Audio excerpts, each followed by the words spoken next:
Hello friends, welcome to improvement academy. आज हम लोग पढ़ेंगे संविधान। तो संविधान की हमारी आज फर्स्ट क्लास रहेगी। हम लोग संविधान का पूरा बेसिक स्ट्रक्चर समझेंगे पहले, और संविधान में क्या क्या टॉपिक हमें पढ़ना है उसके बारे में पूरा बताऊंगी मैं आपको। उसके बाद हम लोग हमारा जो फर्स्ट टॉपिक है रहेगा भारत का संवैधानिक विकास, उसके बारे में पढ़ेंगे। और हाँ, एग्ज़ाम के पॉइंट ऑफ व्यू से हम लोग जो छोटे छोटे वीडियोस के द्वारा आर्टिकल और भाग और जितने भी इम्पोर्टेंट टॉपिक है उनको आगे कवर करेंगे। ओके फ्रेंड्स, तो चलिए स्टार्ट करते हैं। सबसे पहले संविधान के बेसिक स्ट्रक्चर से कि हमें क्या क्या पढ़ना है। तो फ्रेंड्स, हमारा सबसे पहला टॉपिक रहेगा भारत का संवैधानिक विकास। इसमें हम क्या क्या पढ़ेंगे?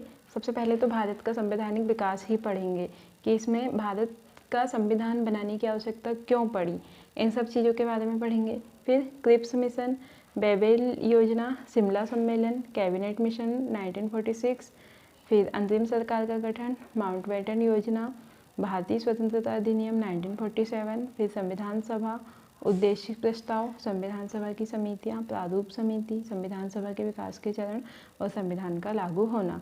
तो सबसे पहले हमारी जो क्लास रहेगी वो हम भारत का संवैधानिक विकास के बारे में पूरा पढ़ेंगे उसमें। ओके फ्रेंड्स, उसके बाद भारतीय संविधान की विशेषताएं, फिर उद्देशिका, संघ और उसका राज्य क्षेत्र, फिर नागरिकता पढ़ेंगे, फिर मूल अधिकार, फिर राज्य के नीति निर्देशक तत्व पढ़ेंगे, फिर मूल कर्तव्य, और इसके अंदर की जो डिटेल्स है एक एक टॉपिक में हम लोग कवर करेंगे। संघीय कार्यपालिका, इसके अंतर्गत हम लोग राष्ट्रपति के बारे में पढ़ेंगे, देन उपराष्ट्रपति के बारे में पढ़ेंगे, फिर संघीय मंत्रिपरिषद, संसद के बारे में पढ़ेंगे। संसद के बाद हम लोग पढ़ेंगे राज्य कार्यपालिका व राज्य विधायिका। राज्य की कार्यपालिका के अंतर्गत हम लोग क्या पढ़ेंगे? राज्यपाल, राज्य विधानमंडल, केंद्र शासित प्रदेश, फिर स्थानीय स्वशासन। उसके बाद भारत में न्यायपालिका के बारे में पढ़ेंगे। इसके अंतर्गत सर्वोच्च न्यायालय, उच्च न्यायालय, न्यायिक समीक्षा और अधीनस्थ न्यायालय। और अधीनस्थ न्यायालय के अंतर्गत क्या आता है? जैसे कि जिला न्यायालय हो गया, न्यायाधीशों की नियुक्ति, जिला न्यायालय की शक्तियाँ, न्यायपालिका के समक्ष समस्याएं, अखिल भारतीय न्यायिक सेवा, ग्राम पंचायत अधिनियम, परिवार अदालत, लोक अदालत, ये सब चीज़ें। उसके बाद 23 नंबर का टॉपिक है केंद्र और राज्यों के मध्य संबंध। फिर संवैधानिक निकाय। संवैधानिक निकाय में जैसे कि महान्यायवादी, निर्वाचन आयोग, केग को क्या बोलते हैं? नियंत्रक एवं महालेखा परीक्षक। ओके फ्रेंड्स, उसके बाद हम लोग संघ लोक सेवा आयोग पढ़ेंगे, वित्त आयोग, फिर राष्ट्रीय अनुसूचित जाति आयोग, देन राष्ट्रीय अनुसूचित जनजाति आयोग, फिर राष्ट्रीय पिछड़ा वर्ग आयोग, फिर अन्य जो महत्वपूर्ण निकाय हैं जैसे कि राष्ट्रीय अल्पसंख्यक आयोग, राष्ट्रीय मानव अधिकार आयोग और राष्ट्रीय महिला आयोग, इन सब के बारे में डिटेल्स में पढ़ेंगे। फिर राष्ट्रीय ये नीति आयोग, फिर राष्ट्रीय जांच एजेंसी, लोकपाल एवं लोकायुक्त, केंद्रीय अन्वेषण ब्यूरो, केंद्रीय सूचना आयोग, केंद्रीय सतर्कता आयोग और अन्य संवैधानिक उपबंध जैसे कि राजभाषा, आपात उपबंध और जम्मू कश्मीर की पूर्व स्थिति एवं पुनर्गठन, जम्मू कश्मीर राज्य की पूर्व स्थिति, ये सब चीज़ें अच्छे से पढ़ेंगे हम लोग। जम्मू कश्मीर की पूर्व में स्थिति क्या थी और पुनर्गठन के बाद जम्मू कश्मीर की क्या स्थिति है, इन सब के बारे में पढ़ेंगे। फिर केंद्र शासित प्रदेश के बारे में पढ़ेंगे और कुछ राज्यों के लिए जो विशेष प्रावधान दिया गया है जैसे कि असम, आंध्र प्रदेश, नागालैंड, महाराष्ट्र, मिजोरम, सिक्किम, इन सब के बारे में। फिर अनुसूचित जाति और अनुसूचित जनजाति में कौन कौन से क्षेत्र शामिल हैं, इनके बारे में पढ़ेंगे। फिर भारत में निर्वाचन प्रणाली, दबाव समूह क्या होता है और राष्ट्रीय एकता के अंतर्गत क्षेत्रवाद क्या होता है, पंथ निरपेक्षता, सांप्रदायिकता, भारत में सुशासन। और फिर लास्ट हमारा रहेगा संविधान संशोधन। तो संविधान संशोधन के अंतर्गत इतनी चीज़ें आएंगी जैसे कि साधारण बहुमत द्वारा संशोधन होता है, विशेष बहुमत द्वारा संशोधन होता है, ये सब चीज़ें हम लोग डिटेल्स में पढ़ेंगे। ओके फ्रेंड्स, फिर लास्ट में हमारा रहेगा परिशिष्ट, मतलब कि विविध, जैसे एक ये पूरा की पूरा टॉपिक है जिसे हम लोग कवर करेंगे। ओके फ्रेंड्स, तो चलिए हमारा जो फर्स्ट टॉपिक है भारत का संवैधानिक विकास, उसके बारे में समझते हैं। एक बार और मैं इसके बारे में बता देती हूँ कि हम लोग इसके अंतर्गत क्रिप्स मिशन पढ़ेंगे, बेबेल योजना, शिमला सम्मेलन, कैबिनेट मिशन, अंतरिम सरकार का गठन, माउंटबेटन योजना, भारतीय स्वतंत्रता अधिनियम 1947, संविधान सभा, उद्देश्य प्रस्ताव, संविधान सभा की समिति, प्रारूप समिति। ये टॉपिक हमारे फर्स्ट वाला जो रहेगा हमारी हेडिंग भारत का संवैधानिक विकास, इसके अंतर्गत इतने टॉपिक आएंगे। ओके फ्रेंड्स, तो चलिए स्टार्ट करते हैं। तो फ्रेंड्स, सबसे पहले देखते हैं संविधान की परिभाषा। तो संविधान क्या है? संविधान वह वैधानिक दस्तावेज है, मतलब लिखित में एक ऐसा दस्तावेज है जिसमें शासन के उन मूलभूत सिद्धांतों का वर्णन होता है जिनके अनुरूप किसी भी देश या राज्य के शासन का संचालन किया जाता है। किसी भी देश के संविधान से शासन के मूलभूत आदर्शों का संकेत मिलता है। साथ ही यह भी स्पष्ट होता है कि सरकार के विभिन्न अंग किस प्रकार से कार्य करेंगे तथा उनके बीच किस प्रकार का अंतर संबंध व शक्ति संतुलन होगा। तो फ्रेंड्स, ये थी संविधान की परिभाषा कि संविधान होता क्या है। अब भारत का संवैधानिक विकास कैसे हुआ, इसके बारे में देखते हैं। तो जब भारत का संविधान का विकास हुआ था तो इतिहास में इसको दो भागों में विभक्त किया गया है। पहला, ईस्ट इंडिया कंपनी के शासन के अंतर्गत संविधान का विकास, और दूसरा ब्रिटेन की सरकार, मतलब कि क्राउन, वहाँ पे क्या चलता है, क्राउन का पद, मतलब रानी के शासन के अंतर्गत संविधान का विकास।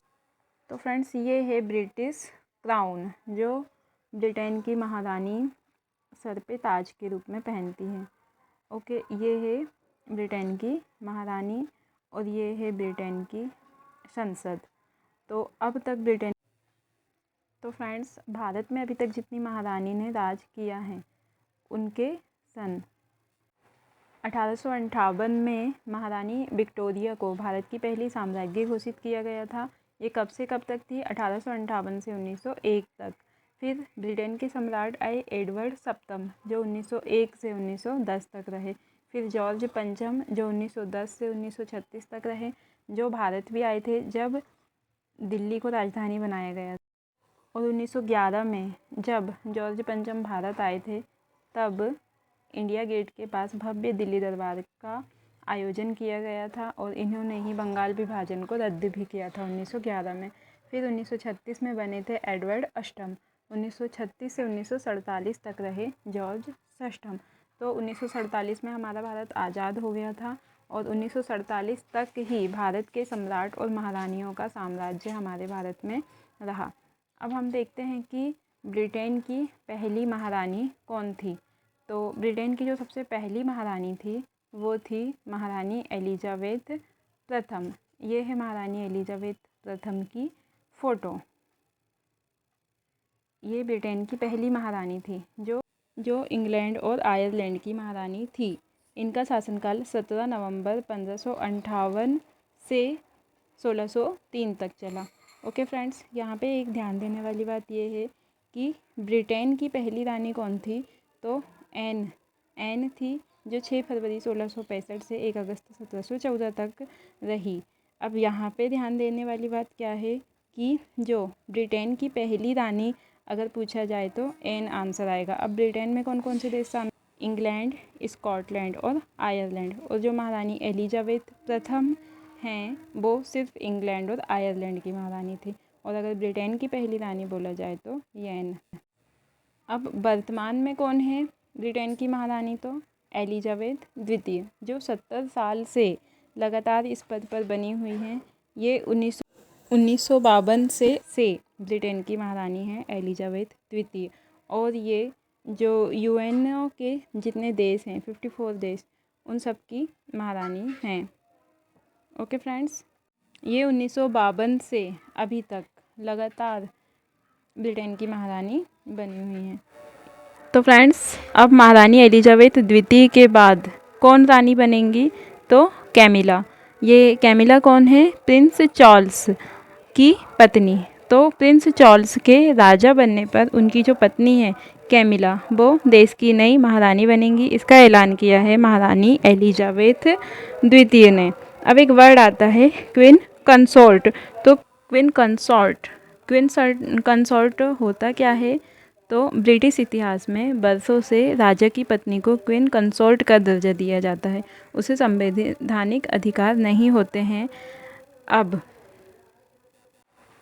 यदि चार्ल्स किंग राजा बनते हैं तो उनकी जो रानी है कैमिला, उन्हें किंग कंसॉर्ट का दर्जा दिया जाएगा। ओके फ्रेंड्स, अब हमारे इंडिया के लिए पहली रानी का पद संभालने वाली कौन थी?